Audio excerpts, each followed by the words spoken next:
নমস্কার বন্ধুরা। আজ আমার গল্পের গোয়েন্দা হলেন কিকিরা, যাকে সৃষ্টি করেছেন বিমল কর, যিনি জন্মগ্রহণ করেছিলেন 1921 সালের 19শে সেপ্টেম্বর এবং তার মহাপ্রয়াণ ঘটে 2003 সালের 26শে আগস্ট। আজ আমি গল্পটি সংগ্রহ করেছি কিকিরা সমগ্র তৃতীয় খণ্ড থেকে, যে বইটি প্রকাশনার দায়িত্বে ছিলেন আনন্দ পাবলিশার্স। এদের সকলের প্রতি আন্তরিকভাবে কৃতজ্ঞতা নিবেদন করে শুরু করছি আজকের গল্প, নীল বানরের হার। আজ থাকলো অন্তিম পর্ব।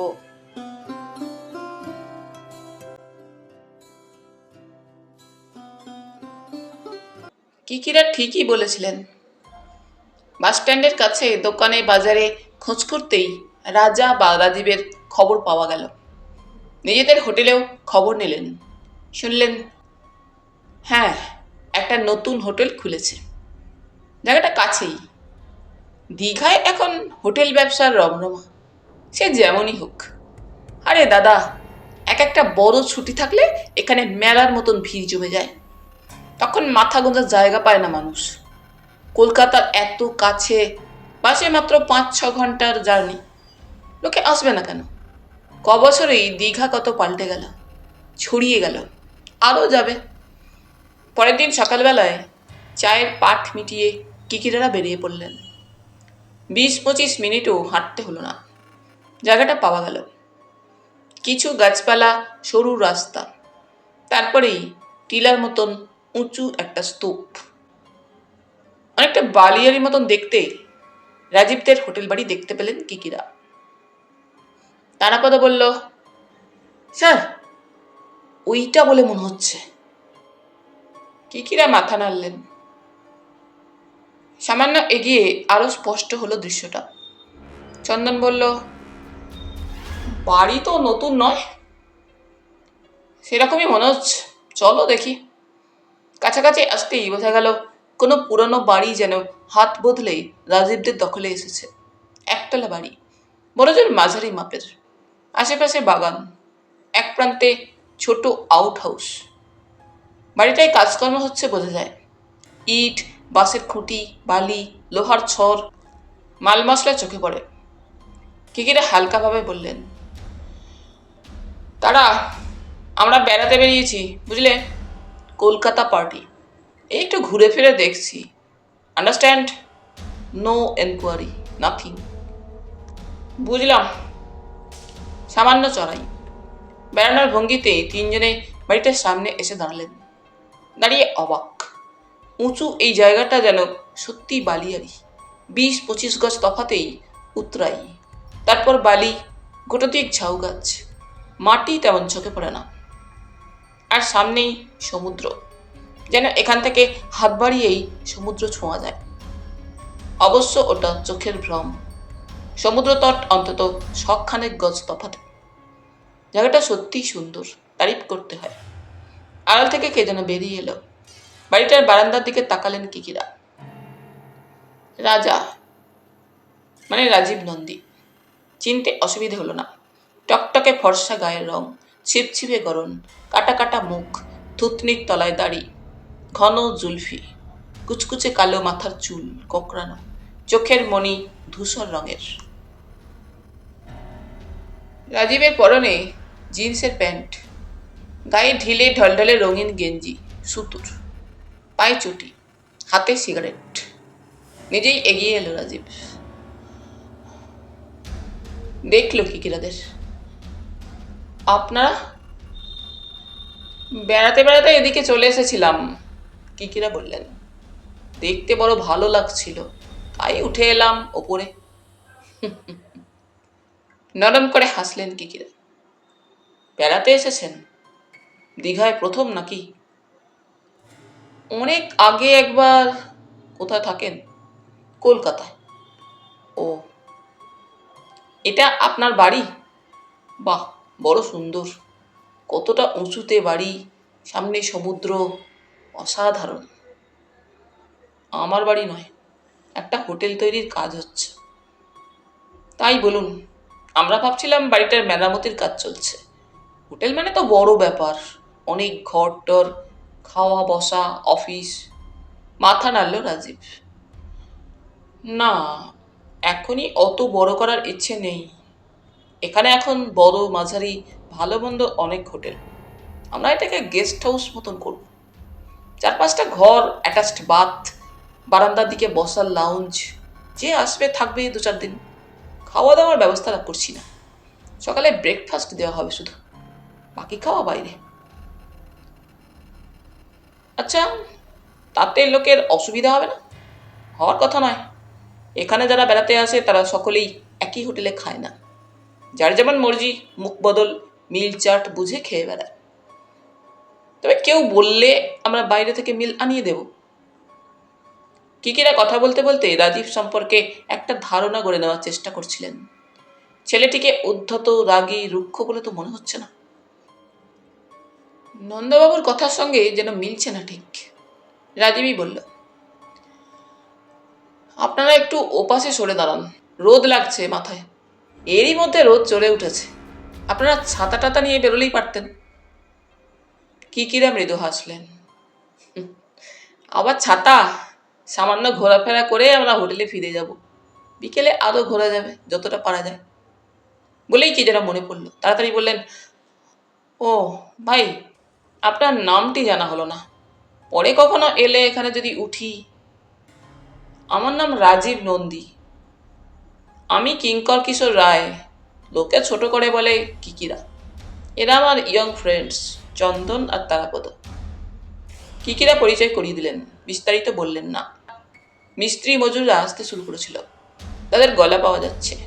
সঙ্গে ধুতি, শার্ট পরা মাঝবয়সী এক সর্দার, হাতে মাপজোকের ফিতে, একটা চটি মতন খাতা। রাজীব চেঁচিয়ে কি যেন বলল লোকটিকে। কিকিরা বুঝলেন এবার তাদের ফিরে যাওয়ার কথা। কিন্তু এভাবে কেমন করে ফিরে যাওয়া যায়? আরো খানিকটা দেখা দরকার। মাথায় একটা বুদ্ধি এলো। বললেন, এক গ্লাস জল পাওয়া যেতে পারে ভাই? বড় তেষ্টা পেয়েছে। জল খাবেন? আসুন, বলে রাজীব ডান দিকে পা বাড়ালো। মেঠো জমি, বাগান, করবে ঝোপ, গন্ধরাজ ফুলের গাছ। 10-20 পা ডাইনে বাড়িটার পিছন দিকে আসতেই আউট হাউসটা স্পষ্ট নজরে পড়ল। কোনাকুনি এক টেরে গোটো 2 ঘর, তারই গা লাগিয়ে কোনাকুনি অন্য এক খুপড়ি, অ্যাসবেস্টাসের ছাদ দেওয়া। আউট হাউসের ঘর দুটি কিন্তু পাকা। সামনে বারান্দা, বেতে চেয়ার পাতা ছিল একজোড়া। বারান্দার নিচে কলকে ফুলের গাছের ছায়ায় একটা মোটর বাইক। কিকিরা চন্দনের দিকে আর চোখে তাকালেন। চন্দনরা এখন পর্যন্ত একটাও কথা বলেনি। তারাপদ শুধু একবার তুচ্ছ একটা কথা বলেছিল। হাঁটতে হাঁটতে কিকিরা বললেন, এই গেস্ট হাউসের নাম কি হবে? নাম এখনো ভাবিনি। আমাদের চেনাশোনা বন্ধু বান্ধব এলে রেফার করতে পারত। নাম একটা দেওয়া যাবে, সাগর সঙ্গম। নামটা মুখে এসে গেল। কিকিরা হাসলেন। রাজীবও হাসল। মন্দ নয়। আউট হাউসে পৌঁছে বারান্দায় উঠলেন কিকিরারা। রাজীব কাকে যেন ডাকলো। ভোলা, জল নিয়ে যাও। কিকিরাদের দিকে তাকালো। বসুন আপনারা, ওই কাঠের চেয়ারটাও টেনে নিন।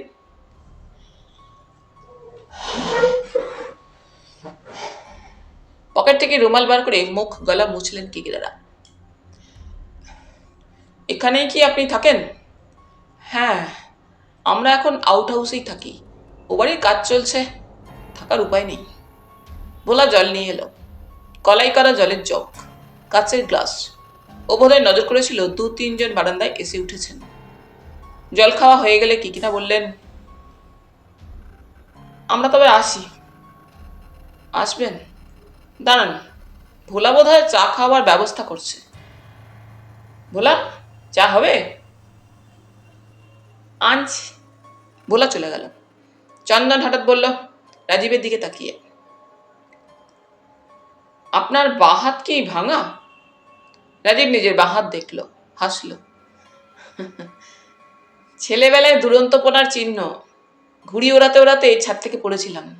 মাটিতে পড়লে আর বেঁচে থাকতে হতো না। গাড়ি বারান্দার ছাদে পড়েছিলাম। আপনার তো নজর আছে। ভালো সেট হয়নি, চোখে পড়ে। ও ডাক্তার, কিকিরা বললেন। আচ্ছা, তাই বলুন। বলে কি মনে করে মজার মতন মুখ করে হাসল রাজীব। আমার বাবা ডাক্তার ছিলেন। শুনেছি তার সাধ ছিল আমায় ডাক্তারি পড়াবেন। সাধ মেটেনি। আমার বছর 10 বয়সে বাবা মারা যান অদ্ভুতভাবে। ওর শখ ছিল বনে জঙ্গলে ঘুরে বেড়াবার, শিকার করারও নেশা ছিল। জঙ্গলে বেড়াতে গিয়েই মারা যান। ইস,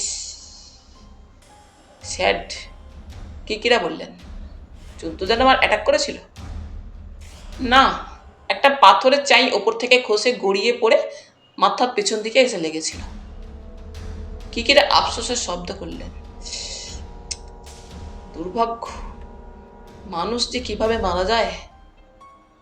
তা ভাই, আপনি সেই ছেলেবেলা থেকে আমার দাদুর কাছে মানুষ।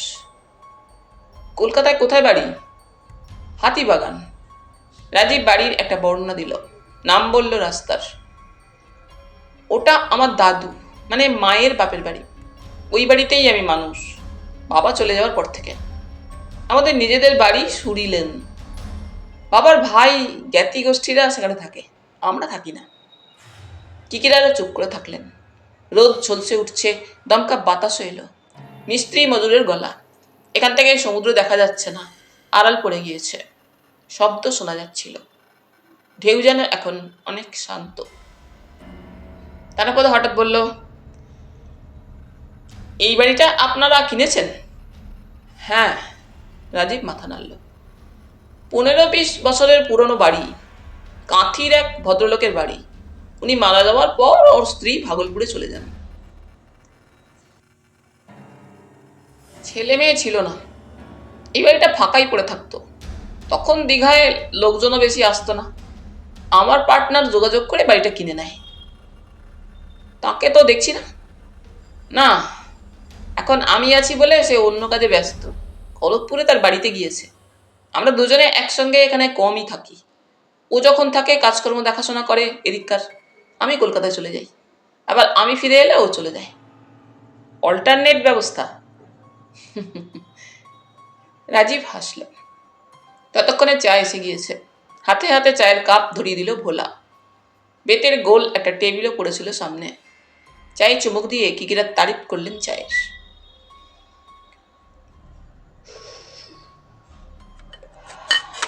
বাহ।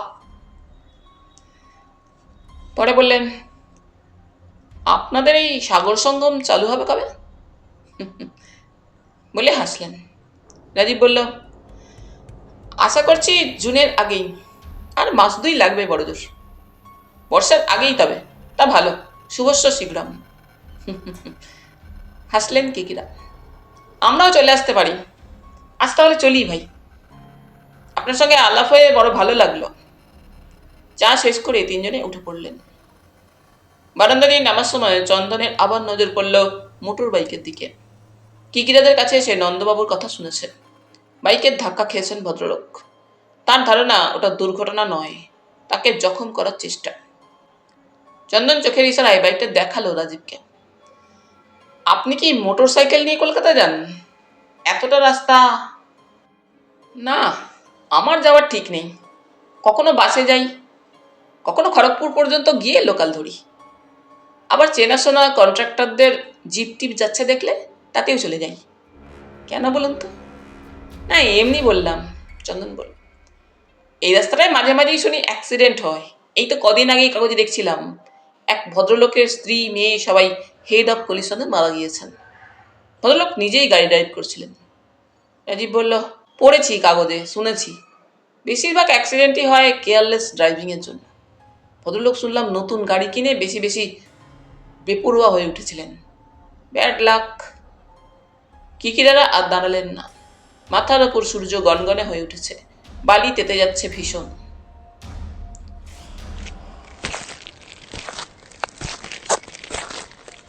রাস্তায় এসে তারাপদ বলল, কি স্যার, কেমন মনে হলো? কিকিরা বললেন, মনে হওয়ার মতন এখন কিছু হয়নি। ছেলেটি হয় সরল সাদামাটা ভদ্র, না হয় অত্যন্ত চতুর ধূর্ত। ওপর থেকে কিছু বোঝা যাচ্ছে না। চন্দন বলল, রাজীবকে আমার কিন্তু খারাপ লাগেনি। ওকে ক্রিমিনাল ভাবা যায় না বোধ হয়। তবু দেখা যাক শেষ পর্যন্ত কি হয়। কিকিরা বললেন,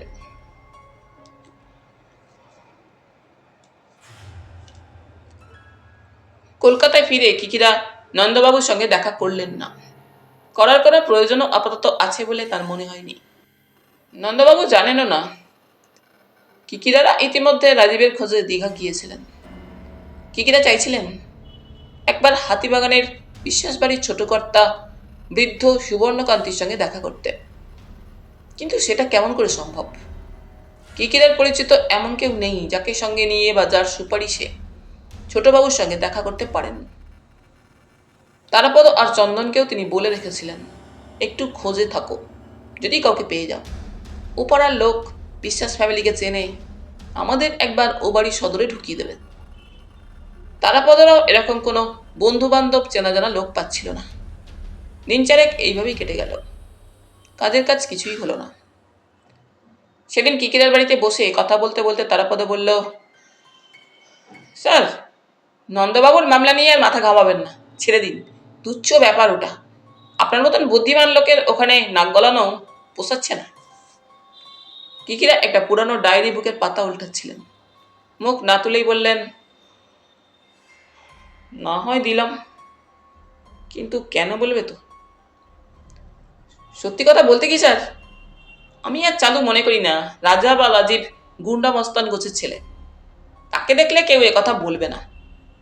নন্দবাবু কেন যে তার সম্পর্কে এত বাজে কথা বলছেন আমরা বুঝতে পারছি না। চন্দন বলল, নন্দবাবুর সঙ্গে রাজীবের তো সরাসরি কোনো শত্রুতা নেই, তবে কেন সে ভদ্রলোককে শাসাতে যাবে? আর কেনই বা মোটর বাইক চাপা দিয়ে জখম করতে যাবে? কিকিরা অল্পক্ষণ চুপচাপ থাকার পর বললেন, মুখ দেখে মানুষ চিনতে অনেক সময় ভুল হয় হে। তা এত তাড়াতাড়ি রাজীবকে জামিন দেওয়ার কারণ নেই, আর একটু দেখা যাক। আচ্ছা শোনো, আমার এই পুরনো ডায়েরিতে হরেনবাবু বলে একজনের নাম দেখেছি, গ্রে স্ট্রিটের দিকে থাকতেন। রাধাকান্ত দেবলেন বা ওই রকম একটা কিছু হবে, খোঁজ নিতে পারো? তারাপদ বলল, অবাক কথা বলছেন তো আপনি। আপনার ডায়েরিতে নাম আর খোঁজ নেব আমরা? হরেনবাবু ভদ্রলোকটি কে? চন্দন জিজ্ঞেস করল। মিউজিক হ্যান্ড, বাঁশি বাজাতেন। তবলা হারমোনিয়ামেও দখল ছিল। থিয়েটারে রেকর্ড কোম্পানিতে কাজকর্ম করতেন। আমার সঙ্গে আলাপও হয়েছিল তার। লোকটি খ্যাপাটি, মুখে সবসময় পান না হলে আর বাঁশি। তবে হ্যাঁ, বাঁশিতে পয়লা নম্বর। যা বাবা, বাঁশি হলে আপনার কি করবে? কি করবে বলতে পারি না, নট নাও। বিশ্বাস বাড়ির ছোট কর্তা সুবর্ণকান্তির একসময় দোকান ছিল গ্রামোফোন রেকর্ড বিক্রি করার। সেখানে গাইয়ে বাজিয়ে আড্ডা বসত প্রায়। নন্দবাবুই বলেছেন হরেনবাবু ছোট কর্তাকে চিনতে পারেন। তারপর তো বিরক্ত হয়ে বলল, আপনি যে কি বলছেন আমি মাথা মুন্ডু বুঝতে পারছি না। সুবর্ণবাবুর দোকান ছিল তার যৌবনকালে, এখন তিনি বুড়ো। হরেন তাকে কেমন করে চিনবেন? কিকিরা ডায়েরি বন্ধ করে মুখ তুললেন। মানে ভালো করে দেখলেন তারাপদদের। পরে বললেন, তোমাদের ব্রেন দিন দিন কমজোরি হয়ে যাচ্ছে। গিলু শুকিয়ে গেলে গোবর গণেশ হয়ে যাবে।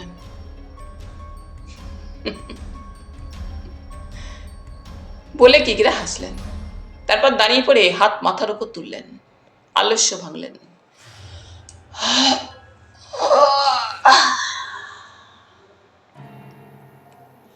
ঘরের মধ্যে জায়গা কম, দুপা হাঁটলেন। শেষে বললেন, সুবর্ণবাবু যৌবন বয়সে দোকান সাজিয়ে বসেছিলেন, মানেটা কি? যৌবন বলতে তুমি কি তার 20-25 বছর বয়স বোঝো? সেটা 30-40 হতে আপত্তি কোথায়? 45ও হবে না কেন? ওভাবে হিসেব হয় না। আমি ধরে নিচ্ছি সুবর্ণবাবুর বয়স এখন যদি 70 হয়, তবে বছর 20-22 আগেও তার গ্রামাফোনের দোকানটা ছিল। তখন তাকে হরেনবাবুরা দেখলেও দেখতে পারেন, আলাপও থাকতে পারে। হরেনবাবুর বয়স কত হতে পারে? চন্দন জিজ্ঞেস করল। কত সঠিক বলতে পারবো না, 60-এর গায়ে গায়ে হবে। তিনি এখনো পুরানো ঠিকানায় আছেন? ঠিকানা জানি না, গলির নাম লেখা আছে ডায়েরিতে। ওখানে গিয়ে খোঁজ করলে ভদ্রলোককে পাওয়া যেতে পারে, অবশ্য অনুমানে বলছি। তারাপদ বলল, কিন্তু স্যার, উনি যে এখনো বাঁশি বাজান আপনি জানেন? না, সেটা খোঁজ করলেই জানা যাবে। তবে আমি জানি হরেনবাবু ওই পাড়ায় একটা রেকর্ড কোম্পানির রিহার্সাল অফিসে নিয়মিত যেতেন। হয় বাঁশি না হয় তবলা বাজাতেন, হারমোনিয়ামেও হাত লাগাতেন। তাহলে তো সেই রেকর্ড কোম্পানির অফিসে গিয়ে খোঁজ করলেই হয়। তাও হয়, মুশকিল হলো সেই অফিস এখনো আছে কিনা জানি না। বগলা চা দিয়ে গেল।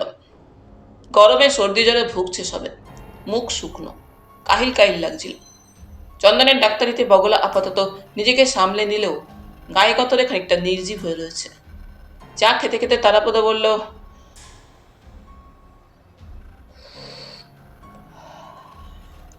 আপনি তবে লেগে পড়ুন স্যার, দেখুন হরেনবাবুকে খুঁজে পান কিনা। আমি রেকর্ডিং কোম্পানির অফিসে খোঁজখবরটা নেব, তোমরা বাড়ির খবরটা জোগাড় করার চেষ্টা করো, মনে হয় পেয়ে যাবে। ঠিক আছে, বলছেন যখন খোঁজ করব, তারাপদ বলল। তার গলায় তেমন উৎসাহ নেই, যেন নিতান্তই কিকিরার কথা রাখতে সে খোঁজ করবে। আশা ভরসা তার নেই। কিকিরা বললেন, কালকেই যাও একবার, আমিও কাল বেরোবো। চন্দন বলল, একটা কথা বলবো স্যার? বলো। ধরে নিলাম কোনোভাবে আপনি বিশ্বাস বাড়ির চৌকাঠ ডিঙোলেন, বৃদ্ধ ভদ্রলোকের সঙ্গে আপনার দেখাও হলো, কিন্তু যদি দেখেন রাজীব সেখানে হাজির, কিংবা আপনার আসা যাওয়ার পথে তার সঙ্গে দেখা হয়ে গেল, তখন কি করবেন? ধরা পড়ে যাবেন না? কিকিরা অস্বীকার করলেন না কথাটা, বললেন, আমি একটা হিসেব করেছি। ধরে নিচ্ছি রাজীব আজকাল পরশুর মধ্যে দীঘা থেকে ফিরবেন না। তার পার্টনার দীঘায় না যাওয়া পর্যন্ত সে কাজকর্ম ফেলে কলকাতায় আসছে না, সম্ভবত নয়। আপনি একটা চান্স নিতে চান? হ্যাঁ, তবু অন্যভাবে একবার জেনে নেওয়ার চেষ্টা করব রাজীব কলকাতায় ফিরেছে কিনা। অন্যভাবে মানে? নন্দবাবুর দোকানের শ্রীকুমারকে বলবো খোঁজ করে জেনে আসতে। নন্দবাবুর সঙ্গে আপনি তো আর দেখাই করছেন না। না, ইচ্ছে করি, অযথা মুখ দেখিয়ে লাভ কি? তাছাড়া সুবর্ণবাবুর সঙ্গে একবার দেখা না করে আমি নন্দবাবুর বাড়ি যেতে চাই না। চন্দন কিকিরাকে নজর করে দেখল। তার গলার স্বর খানিকটা অন্যরকম, কানে লাগলো। দ্বিধা হলো চন্দনের, তবু বলল, আপনার মনে যেন কোথাও খোঁচা লেগেছে। কিকিরা কথাটা জবাব দিলেন না, না দিয়ে হাত বাড়ালেন। কই, একটা সিগারেট দাও দেখি, গরমে নেতিয়ে যাচ্ছি, পিক আপ দরকার।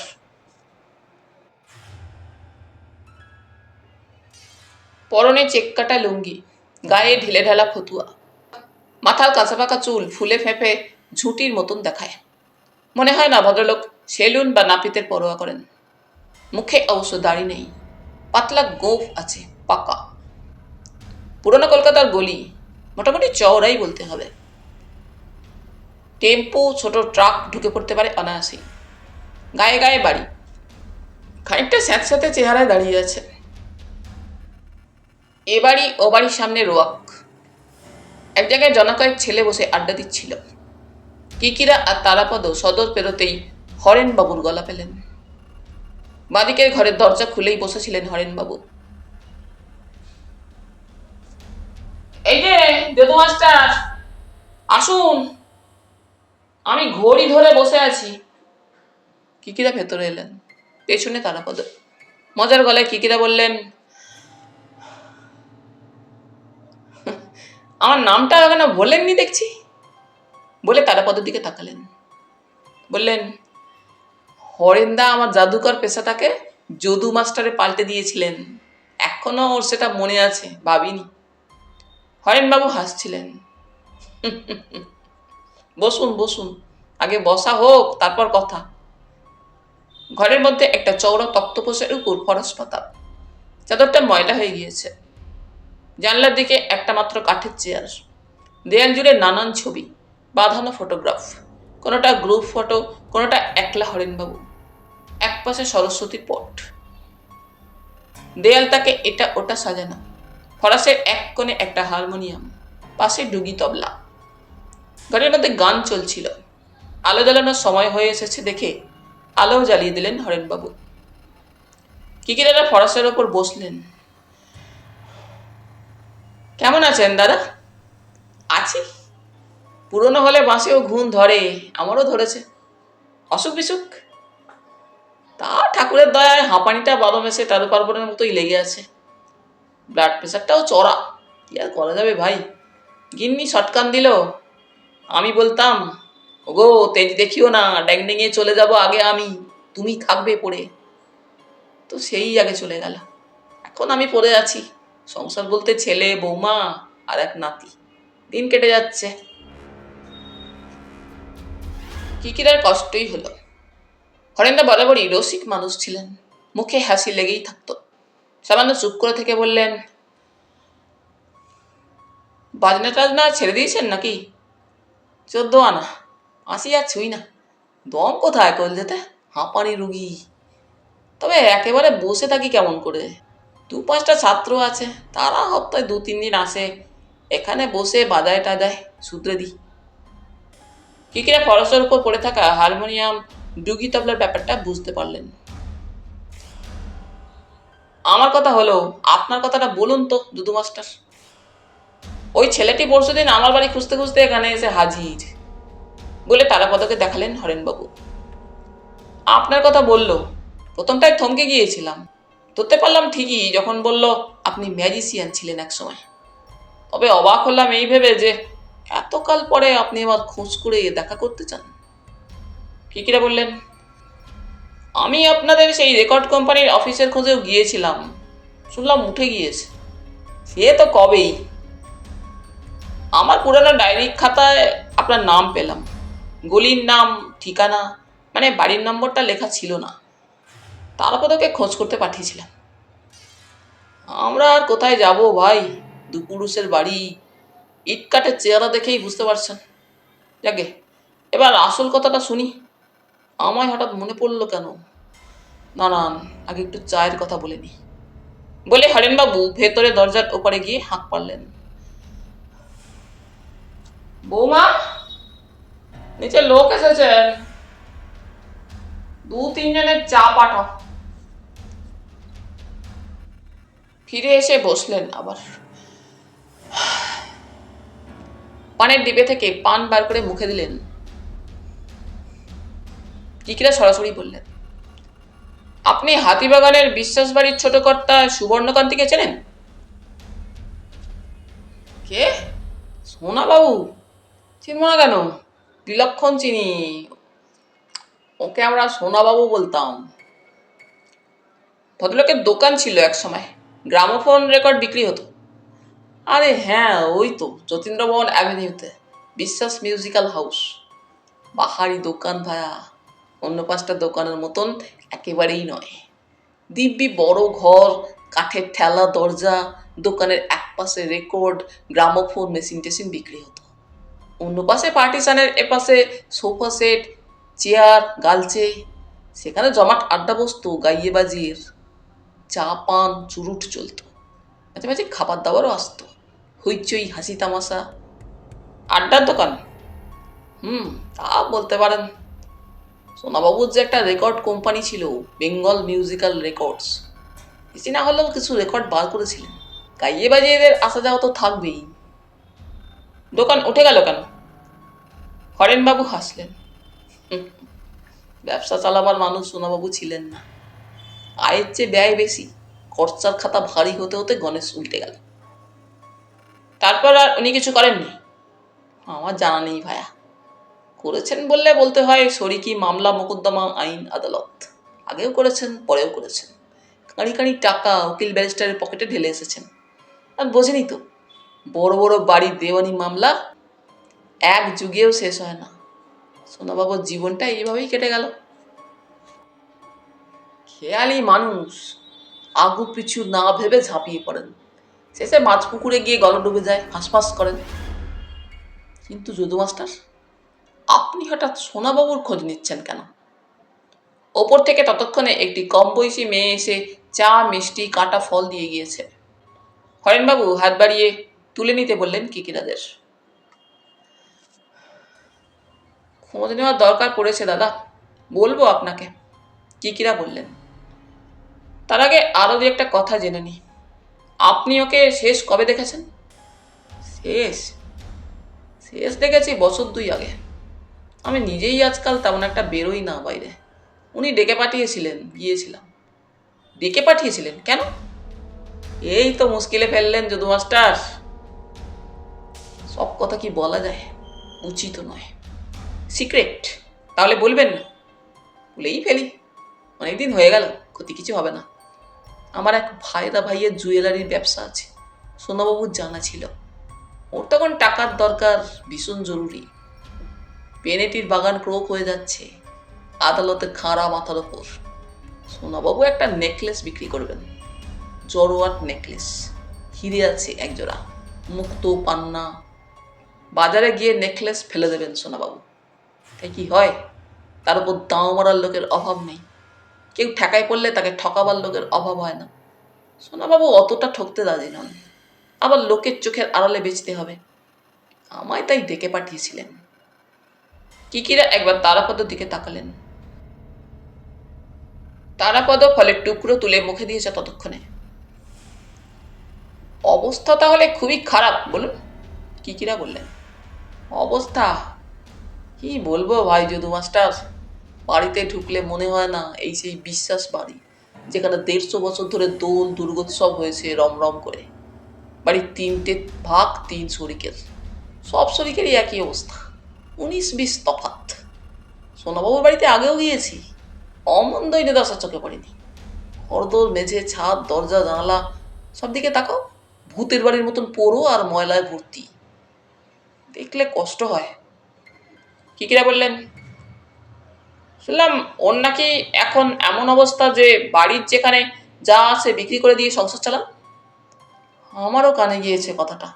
সোনাবাবু আজকাল চোখেও প্রায় অন্ধ হয়ে এসেছেন শুনেছি, মাথারও ঠিক থাকে না। কিকিরা চা খাচ্ছিলেন। আপনার দরকারটা তো বললেন না? হরেনবাবু আবার জিজ্ঞেস করলেন। বলবো বই কি দাদা, আমাকে আরেকটা কথা বলুন। কি? সুবর্ণবাবুর একটি নাতি আছে, রাজীব। রাজু? হ্যাঁ আছে, কেন? চেনেন তাকে? চিনি বই কি, ছোটবেলা থেকে দেখছি। তার খবর রাখেন নাকি? খবর না, চিনি, দেখেছি, কথাবার্তাও বলেছি দেখা হলে। কেন, সে কি করেছে? ছেলেটি কেমন, মানে আপনার ধারণা? হরেনবাবু কয়েক মুহূর্ত তাকিয়ে থাকলেন কিকিরার দিকে, পরে বললেন, বাপ মরা ছেলে, দাদুর কাছেই মানুষ। কম বয়স থেকেই দেখেছি মাঝে মাঝে। সোনাবাবুর মুখে নাতির কথা যা শুনেছি কখনো সখনো, তাতে তো মনে হয়নি রাজু ওকে জ্বালিয়ে মারে। বিরক্ত হয়েছেন বলেও জানি না। এখন সে বড় হয়েছে, দাদুর সঙ্গে কেমন সম্পর্ক বলবো কেমন করে, আমি জানি না। আপনি এসব কথা জিজ্ঞেস করছেন কেন? কিকিরা শেষ কথাটা যেন শোনেননি, বললেন, রাজীব যে দীঘায় একজনের সঙ্গে পার্টনারশিপে হোটেল খুলছে জানেন? না। হালে তাকে দেখেননি? না। কেন? দাদুর হাতে টাকা নেই, নাতি হোটেলের ব্যবসা নামছে, টাকা পাচ্ছে কেমন করে? হরেনবাবু এবার বিরক্ত হয়েই বললেন, আরে ভাইয়া, এসব সাংসারিক কথা কি আমার জানার কথা? আপনারই বা তাতে কি? তবে রাজুর বাবার তরফে কানাকুড়িও ছিল না, আপনি জানলেন কেমন করে? ওর মায়ের গয়নাগাটিও তো থাকতে পারে। আপনি ঠিক কি জানতে চাইছেন বলুন তো? কিকিরা নিজেকে শুধরে নিয়ে মোলায়েম গলায় বললেন, দাদা, আমি একটা ঝামেলায় জড়িয়ে পড়েছি বলেই কথাগুলো জানতে চাইছিলাম, আপনি কিছু মনে করবেন না। আচ্ছা, আপনি আমাকে একবার সুবর্ণবাবুর কাছে নিয়ে যেতে পারেন? মাথা নাড়লেন হরেনবাবু। না ভাই, যার সঙ্গে আমার দেখা সাক্ষাৎ হয় না, খোঁজ রাখি না, তার দুর্দিনে আমি আপনাকে কোন দরকারে নিয়ে যাব? না, আমি পারবো না। আপনার দরকার থাকলে নিজে যান। কিছু কিনতে চান নাকি? কিকিরা বুঝলেন আর কথা বাড়িয়ে লাভ নেই। কথা ঘুরিয়ে অন্য প্রসঙ্গ তুলে খানিক গল্প করলেন কিকিরা। তারপর উঠে পড়লেন তারাপদকে নিয়ে। 6-7টা দিন তারাপদদের সঙ্গে কিকিরার দেখা সাক্ষাৎই হলো না। না হওয়ার কারণ, মাঝে 2 দিন পর পর কলকাতায় সন্ধ্যের গোড়ায় ঝড় বৃষ্টি হয়ে গেল। চৈত্র মাসের কালবৈশাখী। যেভাবে লাফে লাফে গরম পড়ছিল, এক কাত পাশলা বৃষ্টির জল না পেলে শহরটার আগুনের রুক্ষ চড়া ভাব আর কমত না। বৃষ্টি হয়ে বাঁচিয়ে দিল মানুষগুলোকে। তবু তারাপদরা একদিন এসেছিল কিকিরার কাছে। দেখা পায়নি। তিনি যে কোথায় গিয়েছেন বগলাও বলতে পারল না। 7 দিনের মাথায় দেখা পাওয়া গেল কিকিরার। চন্দন বলল, আপনি কি উধাও হয়ে গিয়েছিলেন? আমরা এসে ফিরে গিয়েছি। বগলাদা বলেনি? কিকিরা মাথা নাড়লেন। বলেছে, ঝড় বৃষ্টি 2 দিন বেরোতে পারিনি। তোমরা তারপরে এসেছো? গিয়েছিলেন কোথায়? নন্দবাবুর বাড়ি। ও, কেমন আছেন ভদ্রলোক? পায়ের ব্যথা কমেছে, হাঁটতে পারছেন খুঁড়িয়ে খুঁড়িয়ে। হাতে প্লাস্টার কাটতে দেরি আছে। কতদিন হলো? 6 সপ্তাহের আগে। নন্দবাবু বললেন আলমারিটা তিনি ফেরত পাঠিয়ে দেবেন। সে কি, কেন? বলছিলেন তার বাড়ির লোক ভয় পেয়ে গিয়েছে। স্ত্রী তো বটেই, ছেলেও বলেছে ফেরত দিয়ে দিতে। তারাপদ সন্দেহের গলায় বলল, আবার কিছু হয়েছে নাকি? হ্যাঁ, বাড়িতে ফোন আসতে শুরু করেছে। 2 দিন ফোন এসেছিল। সেই একই গলা শাসাচ্ছে নন্দবাবুকে। তারাপদ চন্দনের দিকে তাকালো একবার। বোধহয় পুরোপুরি বিশ্বাস করতে পারছিল না। কিকিরের দিকে মুখ ফেরালো আবার। ঝামেলাটা তবে মিটে যাচ্ছে? কিকিরা মাথার চুল ঘাঁটতে ঘাঁটতে বললেন, নন্দবাবু মেটাতে চাইছেন। আমি বললাম, এত সহজে মিটিয়ে দেবেন? আর একটু দেখুন না। মানে মানে আলমারি ফেরত দেওয়া, 2,500 টাকা ফেরত আসা বড় কথা নয়। ধরে নিলাম আপনি ব্যবসাদার মানুষ। একটা ডিল মনের মতন হলো না, লাভও নয় লোকসানও নয়, ছেড়েই দিলেন।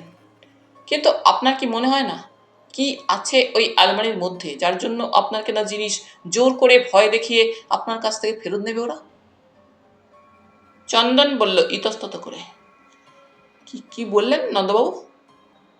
বললেন, না মশাই, আর আমার সাহস হয় না। ছেলে তো একেবারে বেঁকে বসেছে। বলছে জেদ করে বিপদ ডেকে আনার কি দরকার এই বয়সে? নিজের প্রাণ বড় না জেদ? ছেলে ভয় পেয়েছে স্যার। হ্যাঁ, নিরীহ ছেলে। তাছাড়া বাপের ব্যবসা নিয়ে তার মাথা ব্যথা নেই। তা আমি নন্দবাবুকে বললাম, আলমারিটা ফেরত নেওয়ার আগে আপনি একটু চালাকি করুন। চালাকি? আবার যখন ফোন আসবে আপনি বলবেন, ওটা আপনি আমাকে বেচে দেবেন বলে আগাম টাকা দিয়েছেন।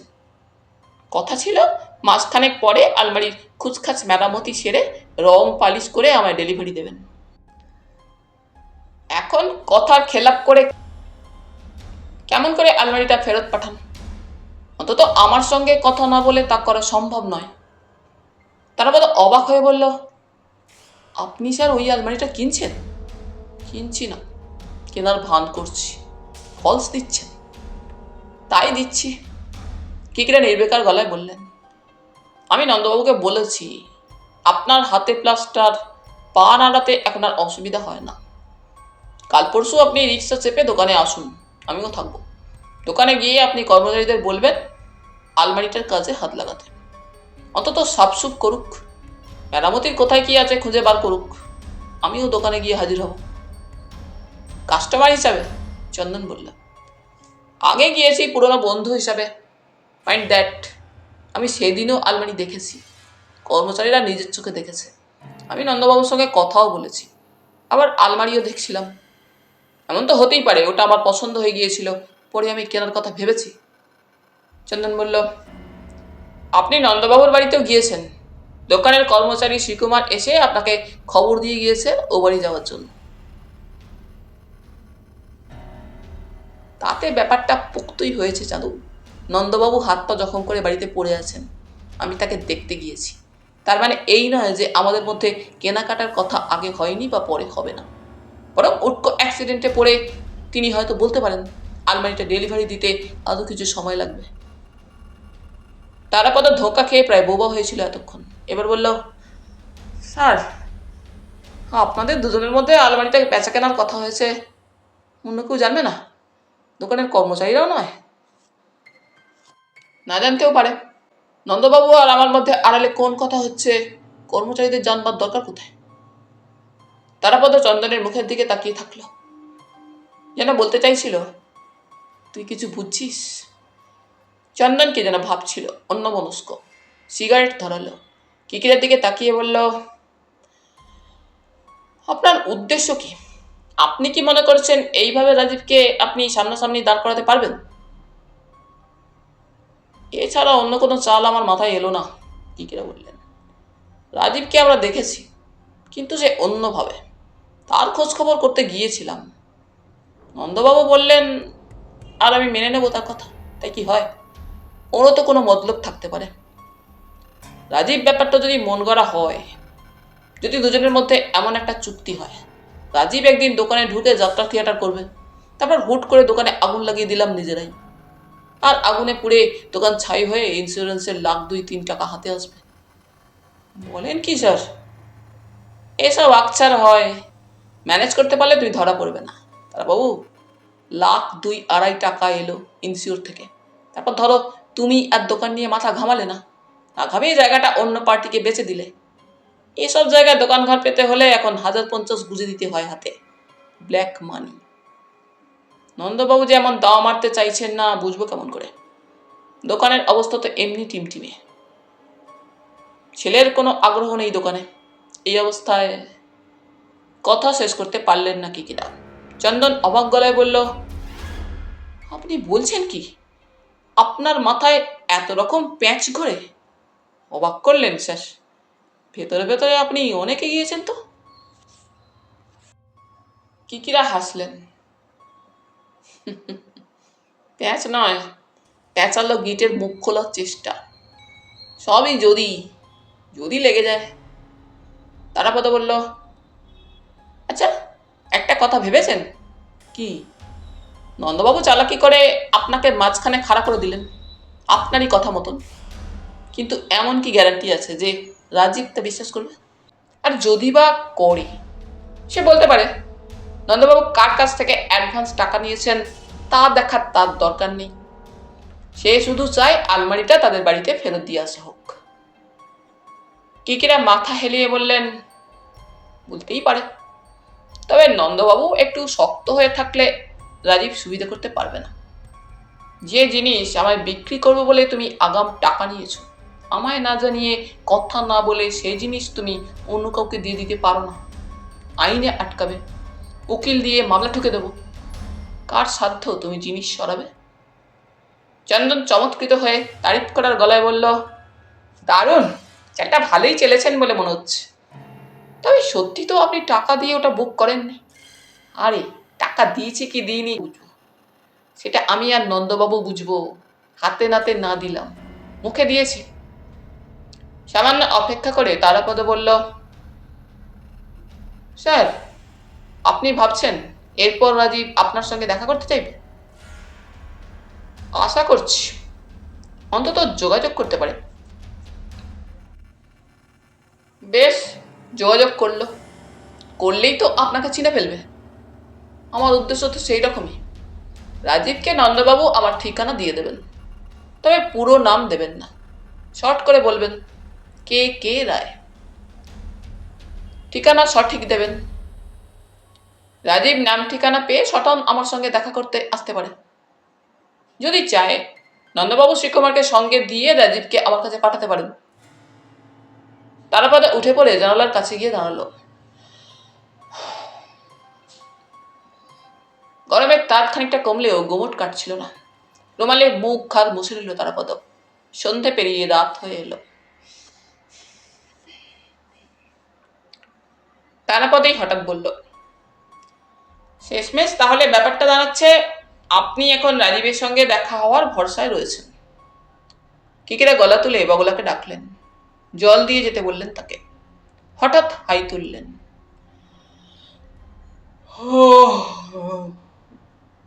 ক্লান্তির জন্যই সম্ভবত। ঘাড়ের আড়ষ্ট ভাবটা কাটাবার জন্য নাড়াচাড়া করলেন মাথা ঘাস। বগলা জল এনে দিল। জল খেয়ে আরাম পেলেন। চুরুট ধরালেন। তারপর বললেন,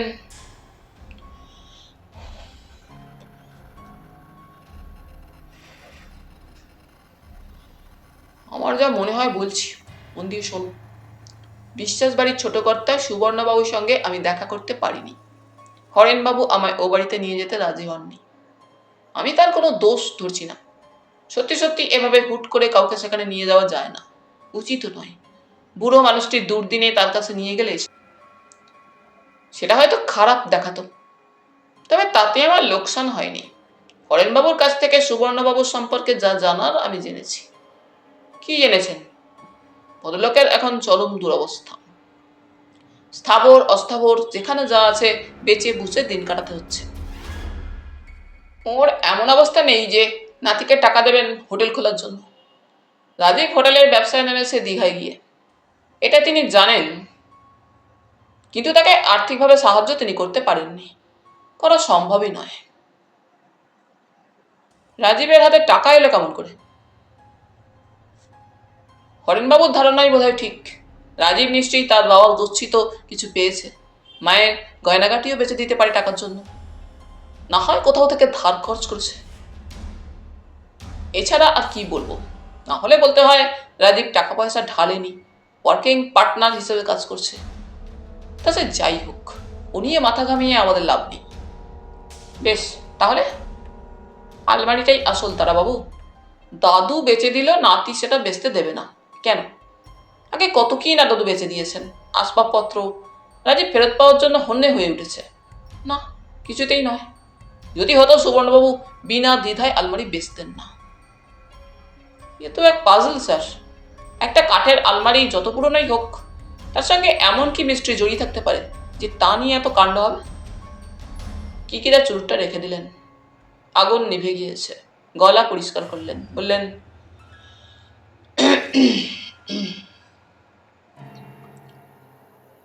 আমি নন্দবাবুকে বলেছি আপনি আলমারির কাজে হাত লাগান। ভেতর বাইরে দেখুন ভালো করে, যদি কিছু নজরে আসে। কি আসবে কেমন করে বলবো? ওই আলমারিটায় আমি ওপর থেকে যা দেখেছি, একটা তাকে ড্রয়ার খোপ খাপ আছে। এখন যেমন আলমারিতে লকারের ব্যবস্থা থাকে, তা থাকবে বই কি, সেটা স্বাভাবিক। কিন্তু কিকিরা থেমে গেলেন। চুরুটটা আবার ধরবার চেষ্টা করে হাল ছেড়ে দিলেন। রদ্দি চুরুট। কিন্তু কি? চন্দন বলল অধৈর্য হয়ে। ওর মধ্যে কোনো সিক্রেট পকেট বা খোপের ব্যবস্থা আছে, যা বাইরে থেকে হাজার খুঁজলেও ধরা মুশকিল। পুরোনোকালের আলমারিতে এসব থাকতো, নন্দবাবু জানেন। এখনো থাকে, তবে রেয়ার। ব্যাংক লকার হয়ে যাওয়ার পর বিশেষ বিশেষ দামি জিনিস, কাগজপত্র রাখার সুবিধা হয়ে গিয়েছে। ধরো হীরের নেকলেস, নীলার আংটি, চুনির গয়না থেকে কোনো অত্যন্ত জরুরি দলিল দস্তাবেজের কাগজ তো আলগোছে সকলের চোখের সামনে ফেলে রাখা যায় না, লুকিয়ে রাখতে হয়। আপনি বলতে চাইছেন সেরকম কিছু লুকিয়ে রাখা আছে ওই আলমারির লুকানো কোনো পকেটে, মানে খাপ খোপরে? আমার তাই ধারণা। আর সেটা রাজীবই শুধু জানে, সুবর্ণবাবু জানেন না। রাজীবের কাছে আলমারিটার দাম নেই, ওই লুকানো জিনিসটাই আসল, সেটা তার চাই। কিন্তু যতক্ষণ না আলমারিটা ফেরত পাচ্ছে সে নিশ্চিন্ত হবে কেমন করে? চন্দন আর তারাপদ চুপ। পরস্পরকে দেখলো বার কয়েক। তারা কিছু ভাবতেই পারছিল না। নন্দবাবু দোকানে আসছিলেন, নিয়মিত নয়। একদিন আসেন তো পরের দিন বাদ যায়। রিক্সা করেই আসেন।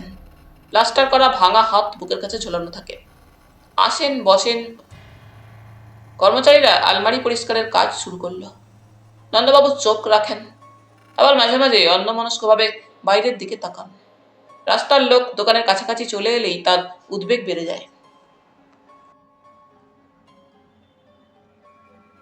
কিকিরাও আসেন দোকানে। নন্দবাবুর সঙ্গে কথাবার্তা বলেন নিচু গলায়। কখনো কখনো আলমারির সামনে গিয়ে নজর করেন ভেতরের দিকটা। কিছুই বুঝতে পারেন না। 7-8টা দিন এইভাবেই কেটে গেল। কি হলো রায়বাবু? রাজীবের তো সাড়া পাচ্ছি না, বাড়িতে ফোনও আসছে না। না, হঠাৎ কি হলো? দেখুন আর কদিন। আমি যে কি ধন্দে পড়ে গেলাম।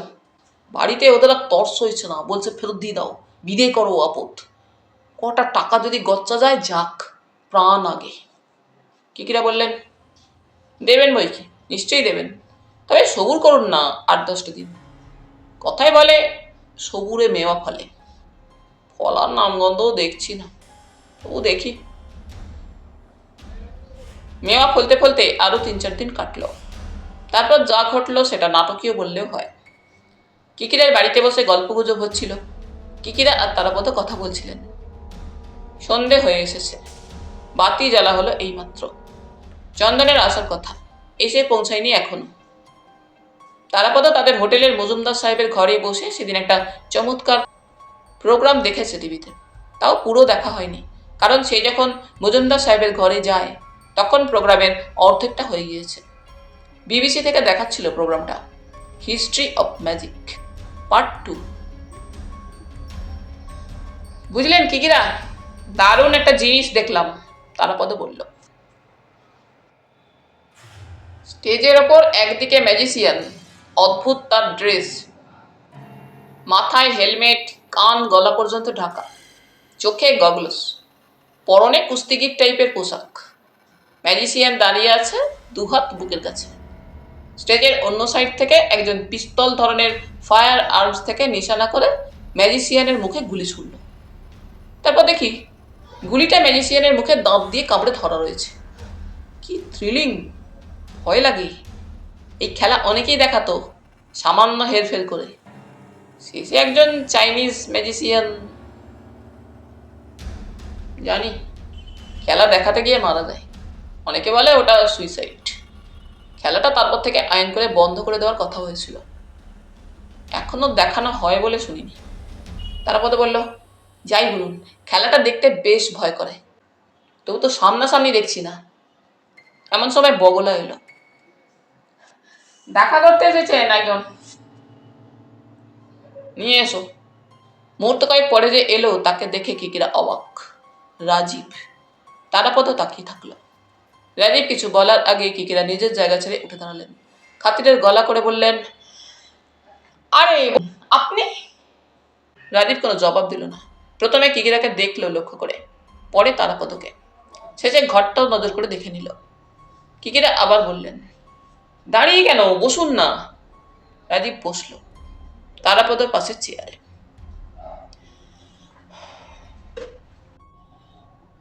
আমার ঠিকানা খুঁজে পেতে অসুবিধা হয়নি তো, না শ্রীকুমার পৌঁছে দিয়ে গেল? কিকিরা বললেন স্বাভাবিক গলায়, যদিও চাপা মজার ভাব ছিল তার কথায়। রাজীব বলল, শ্রীকুমার নয়, সুশীল। সুশীল মানে দোকানের সুশীল? সে? রাজীব ভনিতা করল না। আমার লোক। নন্দবাবুর দোকানে তোমার? বলেই নিজেকে শুধরে নিলেন কিকিরা। আপনার লোক? আপনি আমাকে তুমি বলতে পারেন, আপত্তি নেই, বয়সে আপনি বড়। বলছিলাম, নন্দবাবুর দোকানে আমার লোক থাকার মধ্যে অবাক হওয়ার কি আছে? 200 টাকা বাড়তি হাতে দিলে খবরাখবর দেওয়ার মতো লোক পাওয়া যায়। কিকিরা থমকে গেলেন। বুঝতে পারলেন ছোকরা চতুর, বুদ্ধিমান, সহজে ওকে কবজা করা যাবে না। নিজেকে সঙ্গে সঙ্গে পাল্টে নিলেন কিকিরা, যেন সত্যি তিনি অবাক হননি। সরল গলায় বললেন, তা তো ঠিকই। এ, আমার এখানে একটু শরবত বা চা হতে আপত্তি নেই তো? শরবত? না, চা খেতে পারি, যদি অসুবিধা না হয়। তারাপদ, চা বলে দাও। তারাপদ উঠে গেল বগলাদাকে চায়ের কথা বলতে। কিকিরাকে কথা বলার সময় দিল না রাজীব। নিজেই বলল, আপনি কে? আপনারা কে কি করেন আমি জানি, শুনেছি। দীঘায় আপনারা 3 জনে কেন গিয়েছিলেন আন্দাজ করতে আমার কষ্ট হয়নি। দীঘায় যাওয়ার আগে নন্দবাবুকে আমি কিছু জানাইনি। না জানালেও আপনি তারাপদ বাবুকে নিয়ে ভদ্রলোকের বাড়িতে গিয়েছিলেন, কথাবার্তা হয়েছিল। এসব কি চাপা থাকে? খবর আমি সময় মতো পেয়েছিলাম। ও, তাহলে তখনই আপনি বুঝে ফেলেছিলেন? আমাকে তুমি বলুন, আমি কিছু মনে করব না। তারাপদ ফিরে এলো, বসলো নিজের জায়গায়। কিকিরাও বসে পড়েছিলেন ততক্ষণে। রাজীব হঠাৎ বলল কিকিরাকেই, আপনি কি সত্যি আলমারিটা কেনার জন্য টাকা আগাম দিয়েছেন? না দেননি? মিথ্যে কথা। আমাকে আপনার সামনে হাজির করতে চাইছিলেন, তাই না? এখন আমি আপনার বাড়িতে আপনার সামনে হাজির। বলুন, কি জানতে চান? চন্দনের গলা পাওয়া গেল ভেতরে। বগলার সঙ্গে কথা বলছে। ওদের ঘরে এলো। রাজীবকে দেখে যেন বিশ্বাস হলো না প্রথমে। চোখের পলক পড়ল না কয়েক মুহূর্ত। কিকিরা বললেন, এসো চাঁদু, বসো। রাজীব শেষ পর্যন্ত এসেছেন না? এসেছে। চন্দন তারাপদের দিকে তাকালো। ইতস্তত করে সামান্য তফাতে গিয়ে বসলো শেষে। কিকিরা রাজীবকে বললেন, তুমি বলছো আমি কি জানতে চাই তোমায় বলতে, বরং তুমিই বলো তোমার যা বলার। ধরো নন্দবাবু যে তোমাদের বাড়ি থেকে আলমারিটা কিনেছেন, সেটা তো ঠিকই, তুমি অস্বীকার করতে পারবে না। হ্যাঁ, উনি ছোট দাদুর কাছ থেকে আলমারিটা কিনেছেন নগদ টাকা দিয়ে। তাহলে তুমি কেন ওর দোকানে গিয়ে ভদ্রলোককে শাসিয়ে এসেছো? আপনার বন্ধু আপনাকে পুরো সত্যি কথা বলেনি, অর্ধেক বলেছে। মানে? আমি ওর দোকানে গিয়েছিলাম। প্রথমে হইচই রাগারাগি করিনি, বরং ওকে অনুরোধ করে বলেছিলাম, দাদু বিপাকে পড়ে বাড়ির ওই আলমারিটা বিক্রি করে দিয়েছেন। একেবারে আজকাল অর্ধেক কথা মনে থাকে না, তার উপর চোখেও ভালো দেখেন না। আপনি দয়া করে ওটা ফেরত পাঠিয়ে দিন। আপনার টাকা আমি দিয়ে দেব, যদি বলেন কালই টাকা ফেরত পাবেন। তা উনি তো রাজি হলেনই না, উল্টে আমার সঙ্গে চড়া গলায় তর্ক করতে লাগলেন। নন্দবাবু ব্যবসাদার মানুষ, উনি বলতেই পারেন কেনা জিনিস উনি কেন ফেরত দেবেন। কিন্তু আমি তো অনুরোধ করেছিলাম। নন্দবাবু ওভাবে রাগারাগি শুরু করায় আমি চটে উঠেছিলাম। তখন দুজনের মধ্যে কথা কাটাকাটি ঝগড়াঝাটি হয়। তারপর তুমি নন্দবাবুকে শাসাও? হ্যাঁ। তুমি ওকে একদিন মোটর সাইকেল চাপা দেওয়ার চেষ্টা করেছিলে? না। ধাক্কা দেওয়ার মতলব ছিল? কি যে বলেন! নন্দবাবু তোমায় দেখেছেন, ওর মন গড়া কথা। ভুল দেখেছেন। আমি আমার বাইক দীঘায় রেখে এসেছি, আপনারা দেখেছেন। তুমি তোমার কোনো বন্ধুর বাইক চেয়ে নিয়ে যে যাওনি, তার প্রমাণ কি? প্রমাণ দেওয়ার দরকার নেই। আমি যা করিনি তা নিয়ে আমায় দোষ দেবেন না। বিশ্বাস করা না করা আপনাদের ব্যাপার। বগলা চা এনেছিল, হাতে হাতে এগিয়ে দিল। ইগিরা বললেন, তুমি নন্দবাবুর বাড়িতে ফোন করে ওকে শাসাও? হ্যাঁ। কেন? আলমারিটা আমাদের বাড়িতে ফেরত আসা দরকার। কেন? সে অনেক কথা, আপনি বুঝবেন না। চাই চুমুক দিয়ে কিকিরা সামান্য সময় চুপ করে থাকলেন। দেখলেন রাজীবকে। শেষে বললেন,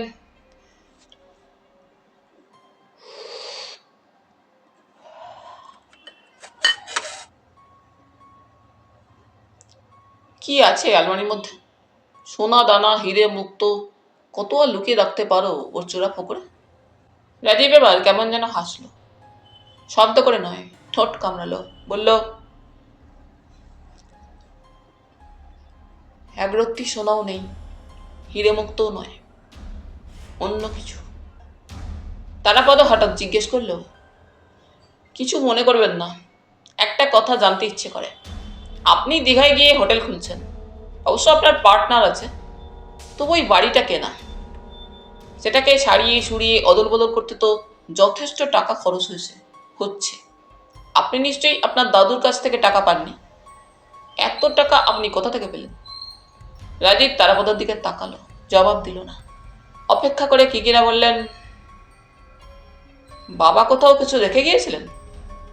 মায়ের গয়নাগাটি? রাজীব ছোট করে বলল, জোগাড় করতে হয়েছে। ধার কর্জ? রাজীব এমনভাবে মাথা নাড়ল যা থেকে বোঝা মুশকিল সে ঠিক কি বলতে চাইল। অল্প সময় চুপচাপ থাকার পর রাজীব নিজেই কিকিরাকে বলল, আপনি নন্দবাবুকে বলুন আলমারিটা ফেরত দিয়ে দিতে, তাতে ওর কোনো ক্ষতি হবে না। একথাও বলতে পারেন। আপাতত না হয় দিয়ে এলেন ফেরত, তার বদলে উনি অন্য কোনো আসবাব নিয়ে আসতে পারেন। বাড়ি একেবারে শূন্য হয়নি।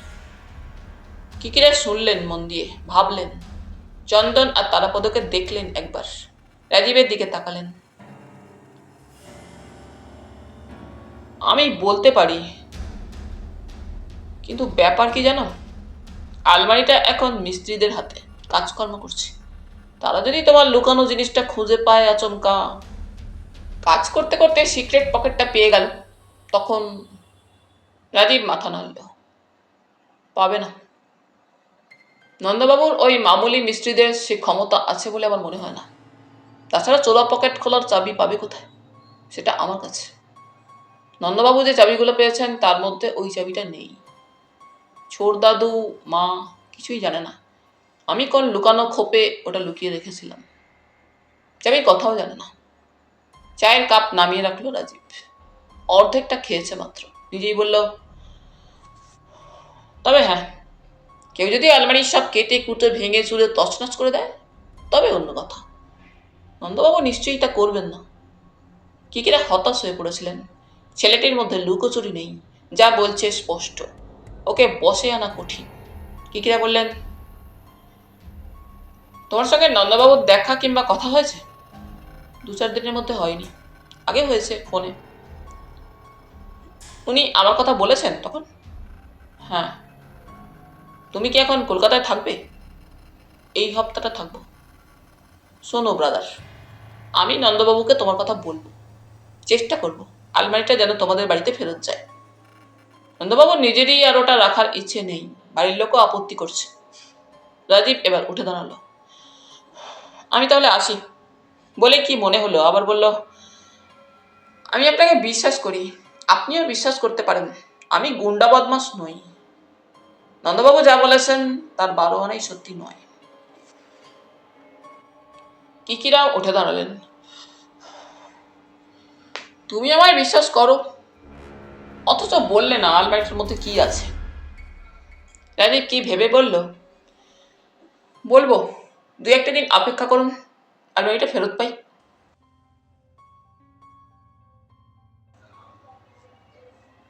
পরিবেশ অন্যরকম।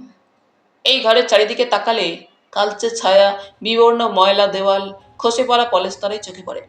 একটিমাত্র বাতি, তাও অনুজ্জ্বল। এত বড় ঘরে ওই আলোটুকু অন্ধকারকেই যেন আলো ছড়িয়ে দিচ্ছিল। ওপরের কড়িকাঠ চোখে পড়ে না। জানালাগুলো বড়, কিন্তু ভাঙাচোরা সারসি, খড়খড়ি। কোনো রকমে একটি জানালা খুলে রাখা সম্ভব হয়েছে। বাইরে অন্ধকার, কোথাও থেকে জল চুয়ে পড়ছে, মৃদু শব্দ।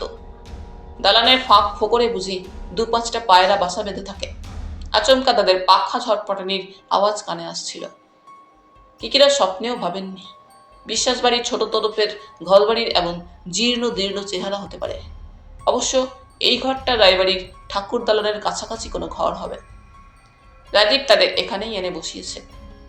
বসার ব্যবস্থা যৎ সামান্য, একটি গোল টেবিল, কয়েকটি সাধারণ চেয়ার। কিকিরারা 3জনেই এসেছেন, কিকিরা, তারাপদ, চন্দন। আর এসেছেন নন্দবাবু। নন্দবাবুকে আনার দায়িত্ব ছিল কিকিরার ওপরে। রাজীব জানিয়েছিল, আপনারা আসার সময় নন্দবাবুকেও দয়া করে নিয়ে আসবেন। ওরা 4জন পাশাপাশি বসে, গোল টেবিল ঘিরে। রাজীবও বসলো এক পাশে। কিকিরা কিছু বলতে যাচ্ছিলেন, তার আগেই রাজীব বলল, আমি কথা দিয়েছিলাম নন্দবাবুর টাকাটা আমি ফেরত দিয়ে দেব, আপনাদের সামনেই সেটা দিচ্ছি। বলে একটা খাম বার করে নন্দবাবুর দিকে এগিয়ে দিল। পৌঁছে দেওয়ার খরচার টাকাও ওর মধ্যে আছে। নন্দবাবুকে ধন্যবাদ, পরশু আমি আলমারিটা ফেরত পেয়েছি। তারপর কিকিরার দিকে তাকালো। আপনাকেও ধন্যবাদ রায়বাবু। কিকিরা বললেন, এবার তাহলে তুমি তোমার কথা রাখো। বলেছিলে আলমারি ফেরত পাওয়ার পর তুমি যা বলার বলবে, কোনো কথাই গোপন রাখবে না। রাজীব মাথা নাড়ল, বলল, বলবো বলেই তো আপনাদের একটু কষ্ট করে এ বাড়িতে আসতে বলেছিলাম। আপনারা এসেছেন, সত্যিই আমি কৃতজ্ঞ। চন্দন বলল, আমরা আসতুম, আপনি আপনার কথা বলুন। রাজীব সামনে চুপ করে থেকে বলল, দীঘায় যখন আপনাদের সঙ্গে আমার আলাপ হয়, তখন কথায় কথায় আমি বলেছিলাম আমার বাবা ছিলেন ডাক্তার। মনে আছে সে কথা? কিকিরা বললেন, আছে। পেশা ছিল ডাক্তারি আর নেশা ছিল জঙ্গলে জঙ্গলে ঘুরে বেড়ানো। শিকারের শখ ছিল এক সময়, পরে আর শিকার করতেন না, সেটা বন্ধ হয়ে যায়। সরকারি নিষেধ ছিল। তবে কোথাও কোনো খ্যাপা জন্তু বেরোলে লোকে এসে তাকে ধরতো, যেতেনও মাঝে মাঝে। একটা কথা আপনাদের সেদিন বলিনি, দরকার মনে করিনি। আমার বাবা ঠিক পুরোপুরি রোগী দেখা ডাক্তার ছিলেন না। তার মাথায় অন্য একটা চিন্তাও থাকতো। জঙ্গলে জঙ্গলে ঘুরে বেড়াবার সময় বাবা লক্ষ্য করতেন একেবারে জঙ্গলি দেহাতি গরিব মানুষরা অসুখ বিসুখ হলে গাছ গাছালি এটা ওটা নিয়ে কিভাবে নিজেদের চিকিৎসা করে। তিনি দেখতে পান অনেক গাছপালা যা আমরা উপেক্ষা করি, কিংবা আমরা যার কথা জানি না, সেগুলো দিয়ে নানা ধরনের ব্যাধি দূর করা যায়। তোমার বাবা কি ওইসব গাছপালা পাতা নিয়ে নিজে পরীক্ষা করতেন? কিকিরা বললেন, করতেন খানিকটা। বাবার নিজের বাড়িতে ছোট একটা ল্যাবরেটরি ছিল। বাবার বন্ধু কুমুদ কাকা ছিলেন ফার্মাকোলজির লোক, কেমিস্ট। তাকে দিয়ে বাবা দু চারটে খুচরো ওষুধও তৈরি করিয়েছিলেন। তার মধ্যে একটা তখন ভালোই চলতো বাজারে। জন্তু জানোয়ার বিষাক্ত পোকামাকড়ের কামড়ে বিষিয়ে যাওয়া ঘায়ের ওষুধ। 2 পয়সা রোজগারের জন্য বাবা এসব করতেন না ঠিক, কৌতূহল ছিল, ঝোঁকও বলতে পারেন। তা একবার বাবা মধ্যপ্রদেশের এক জঙ্গলে যান, সঙ্গে কুমুদ কাকা। কুমুদ কাকাও মাঝে মাঝে বাবার সঙ্গী হতেন। মধ্যপ্রদেশের কোথায়? কিকিরা বললেন, 5 মাইলের কাছে। জায়গাটার নাম আমার মনে পড়ছে না, জারিয়া ফরেস্ট হবে হয়তো। সেখানে এমনই লোকবসতি নেই,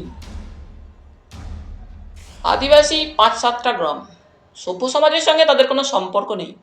সেখানে তখন এক ধরনের অসুখ দেখা দিয়েছে, অনেকটা ইয়েলো ফিভারের মতন, মারাত্মক ব্যাধি। আমাদের দেশে সচরাচর চোখে পড়ে না। বাবা লক্ষ্য করে দেখলেন ডুমুর গাছের মতন এক জাতের গাছের ফল জলে ফুটিয়ে সেটা রোগীদের খাওয়ানো হচ্ছে, বেঁচেও যাচ্ছে অনেকে। ফেরার সময় বাবা আর কুমুদ কাকা সেই গাছের পাতা, ছাল আর ফল নিয়ে চলে আসেন কলকাতায়। আচ্ছা, এখানে এসে নিজেরা রিসার্চ করতে শুরু করেন? কিকিরা বললেন। রাজীব মাথা নাড়ল। হ্যাঁ, মাস 6 চেষ্টার পর একটা রেজাল্ট পাওয়া গেল। ইয়েলো ফিভার ঠিক নয়, তবে ওই ধরনের অসুখের পক্ষে কাজে লাগতে পারে। বাবা তার নোট বইয়ে রিসার্চের কথাগুলো লিখে রাখেন, যাকে বলে ফার্মাকোলজির প্রোফাইল। তার ইচ্ছে ছিল নানা অসুবিধে ও অর্থাভাবের জন্য নিজেদের পক্ষে এই গবেষণা নিয়ে আর যখন এগোনো সম্ভব নয়, তখন কোনো বড় ওষুধ কোম্পানিকে সেটা বেচে দেবেন। তারা আরো নিখুঁতভাবে রিসার্চ করে ওষুধটা তৈরি করতে পারবে। কিকিরা সন্দেহ করে বললেন, সেই কাগজপত্র মানে নোটস আর পাওয়া যায়নি? পরে পাওয়া গিয়েছে, আমি পেয়েছি, রাজীব বলল। যখন আমি পেয়েছি তখন আমার বয়স 20-র মতন। বাবা মারা গিয়েছেন আমার 10 বছর বয়সে। ওটা কি চুরি গিয়েছিল? না, বাবা লুকিয়ে রেখেছিলেন, আমি হঠাৎ পেয়ে যাই। তোমার বাবা মারা যাওয়ার পর তোমরা তো দাদুর কাছে চলে আসো। তোমাদের নিজের বাড়ি ছেড়ে এ বাড়িতে আসার পর কাগজগুলো পেলে 10 বছর পরে। এতদিন এই কাগজগুলো কোথায় ছিল? ও বাড়ি না এ বাড়িতে? ও বাড়িতেই ছিল, মায়ের আলমারির একটা লুকানো খোপে। মা জানতেন না। মা যখন বাপের বাড়িতে চলে আসেন তখন ও বাড়ি থেকে সামান্য কয়েকটা নিজের জিনিস নিয়ে এসেছিলেন, আলমারিটাও। তারাপদে বলল, তাহলে আলমারিটা আপনার মায়ের? দাদু সেটাই বেঁচে দিয়েছিলেন? মাথা নাড়ল রাজীব। না না, মায়ের আলমারি থেকে সরিয়ে আমি দাদুর একটা আলমারিতে রেখে দিয়েছিলাম। দাদু সংসারের খোঁজখবর এখন আর রাখেন না, চোখেও দেখেন কম, অন্ধ হয়ে এসেছেন প্রায়। কিকিরা বললেন, আলমারির কোথায় ওটা ছিল?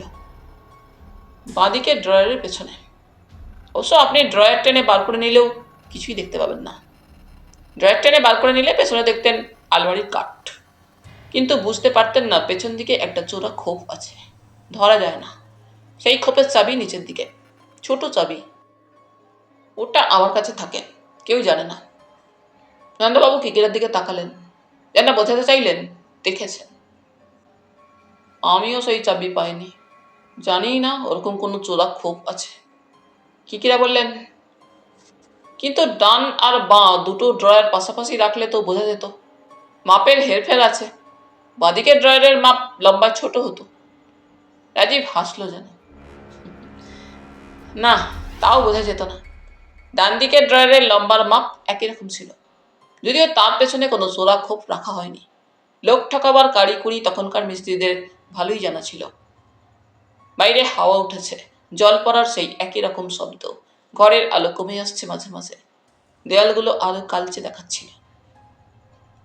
রাজীব যাবার পকেট থেকে একটা কি বার করলো, রাখলো টেবিলে। কিকিদারা অনুমান করলেন ওটা চামড়ার ব্যাগ, তবে চওড়ায় সরু, চশমার খাপের মতন অনেকটা, লম্বায় ইঞ্চি 6 বেশিও হতে পারে সামান্য। কেউ কিছু বলল না। রাজীব নিজেই ব্যাগ খুলে একটা পকেট নোটবই বার করে টেবিলের ওপর রাখল। তফাৎ থেকে বোঝা যাচ্ছিল নোটবইটা অনেক পুরনো। চন্দন বলল, এটা কি আপনার বাবার সেই পুরানো নোটবই? হ্যাঁ। দেখতে পারি? আপনি ডাক্তার মানুষ, দেখলেই নিশ্চয়ই আন্দাজ করতে পারবেন, তবে অকারণ দেখা, আমায় বিশ্বাস করতে পারেন। বলে একটু থেমে চন্দনকেই বলল, আপনি বোধহয় জানেন, কাগজেও 2-1বার একটা খবর বেরিয়েছে। কালে এক ধরনের ভাইরাল অসুখ ইস্ট এশিয়া থেকে এসে এদেশের উত্তর পূর্ব দিকে ছড়িয়ে পড়েছে। অসুখটা মারাত্মক, তার লক্ষণটাও ইয়েলো ফিভারের মতন।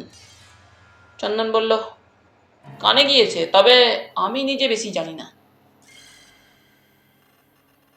আমারও জানার কথা নয়, বেশি জানি না, তবে কুমুদ কাকা আমায় জানিয়েছেন। তিনি এখন গুজরাটে থাকেন, বড় একটা ওষুধ কোম্পানির রিসার্চ ল্যাবরেটরির মাথায় বসে আছেন, অ্যাডভাইজার। তার বয়স হয়েছে, মানুষটিও একলা। তিনি আমায় চিঠিতে জানিয়েছিলেন, বাবার সেই কাগজপত্রগুলো যদি উদ্ধার করা যায় তবে এ সময় কাজে লাগতে পারে। মানে তুমি সেই কাগজপত্র ওদের কোম্পানিকে বেচে দিতে পারো, কিকিরা বললেন। রাজীব বলল, হ্যাঁ, এতে দোষ কোথায়? আমি বাবার নোট বইটা রেখেছি স্মৃতি হিসাবে, আমি তো আর রিসার্চ করব না। আমার ল্যাবরেটরি বা ওষুধ কোম্পানিও তাই। ওটা যদি কুমুদ কাকাদের কাজে লাগে মানুষের উপকার হবে, তাই না? তুমি তাহলে ওটা বেচে দিতে চাও? রাজীব মাথা নাড়ল, হ্যাঁ, বেচে দিতে চাই। বোধহয় ভালোই টাকা পাবে। কত পাবো জানি না, কুমুদ কাকাই ব্যবস্থা করবেন। তারাপদ হালকাভাবে বলল, একেই বলে ভাগ্য। রাজীব কোনো জবাব দিল না। ব্যাগের মধ্যে আঙুল ডুবিয়ে আরও একটা কি বার করে টেবিলের উপর রাখলো। পাতলা কাপড়ে মোড়া। কাপড়টা খুলে নিল। কিকিরা দেখছিলেন, কিছু বুঝলেন না। শুধু একটা কাঠি যেন, লম্বা, রং বোঝা যায় না, কালচে দেখাচ্ছিল। কি ওটা? তারাপদ বলল, হাড়ের টুকরো। কিকিরারা অবাক। কার হাড়? কিসের? বাবাকে একজন দিয়েছিল, বুড়ো এক জিপসি। সার্কাসে খেলা দেখাতো, জাগলারি, আগুনের খেলাও দেখাতো, মুখে আগুন নিয়ে সাইকেলের কসরত। সে হঠাৎ মারা যায়।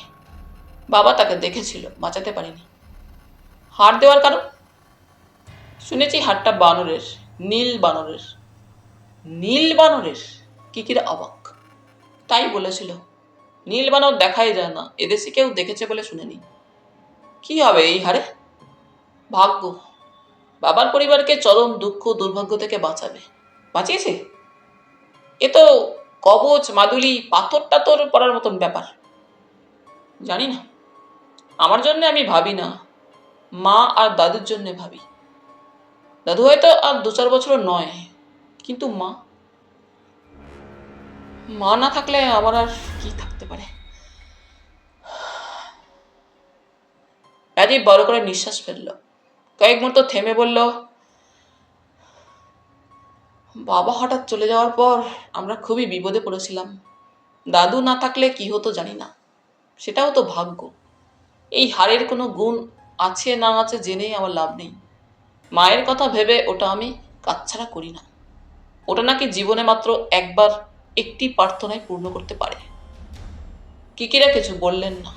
যত অলৌকিক অবিশ্বাস্যই শুনতে হোক, মায়ের ওপর ছেলের এই দুর্বলতা স্বাভাবিক, বিশেষ করে যে ছেলে কম বয়সে বাবাকে হারিয়েছে। কিছুক্ষণ চুপচাপ থাকার পর চন্দন বলল, আমরা এবার উঠতে পারি? কিকিরা মাথা নাড়লেন। হ্যাঁ, ওঠা যেতে পারে। নন্দবাবুই উঠে পড়লেন প্রথমে। মনে হলো তিনি যেন চলে যাওয়ার জন্য বেশি ব্যস্ত। বাড়ির বাইরে এসে নন্দবাবু একটা রিক্সা নিলেন।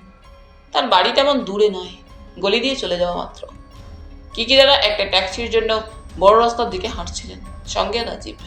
রাজীব হঠাৎ বলল, নন্দবাবুর অনেক ক্ষতি হলো।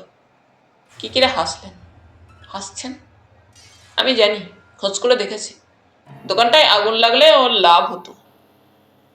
আমি কিন্তু আগুন লাগাতাম না। তুমি লাগাতে না, তবে সেদিন দোকানে গিয়ে তুমি ঝগড়াঝাটি করে আসার পর ওর মাথায় এই দুর্বুদ্ধি দেখা দেয়। দেওয়ার কারণও আছে। দোকানটা এখন টিম করে চলে। কর্মচারীদের ঠিক মতন মাইনে দিতে পারেন না। পৈতৃক বাড়ি নষ্ট হয়ে যাচ্ছে। ছেলের কোনো উৎসাহ নেই দোকান সম্পর্কে। কি হবে ওই দোকান রেখে? তবে হ্যাঁ, দোকান ছাই হয়ে গেলে নন্দবাবুর নিশ্চয়ই প্রাণে লাগতো। সেটা সহ্য করা কঠিন হতো ওর পক্ষে। হয়তো ভেবেছিলেন 3.5 লাখ টাকা যদি হাতে আসে এখন, দুঃখটা সামলে নিতে পারবেন। মানুষ এই রকমই হয় রাজীব। পাকে চক্রে হতাশায় সে কখন যে অন্যায়ের সঙ্গে রফা করে বসে কে জানে। তাহলে তুমি ভেবো না নন্দবাবু মানুষটি সত্যি অত খারাপ। ভালো কথা, তুমি সব জানতে নাকি? রাজীব হেসে বলল, আমি তো আগেই বলেছি আমার তরফে একজনকে লাগিয়ে রেখেছিলাম দোকানে, সুশীল।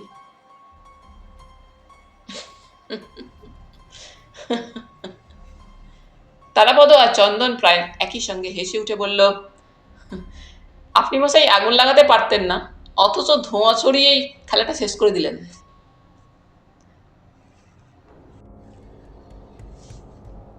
কি যে করলেন! ততক্ষণে ট্যাক্সি দেখতে পেয়ে গিয়েছিলেন কিকিরা। হাত তুলে থামালেন গাড়িটাকে, ডাকলেন তারাপদদের, এসো।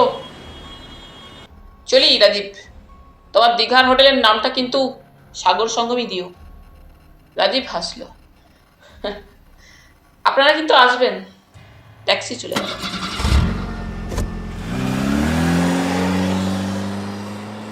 তাহলে বন্ধুরা, আজ এই পর্যন্তই।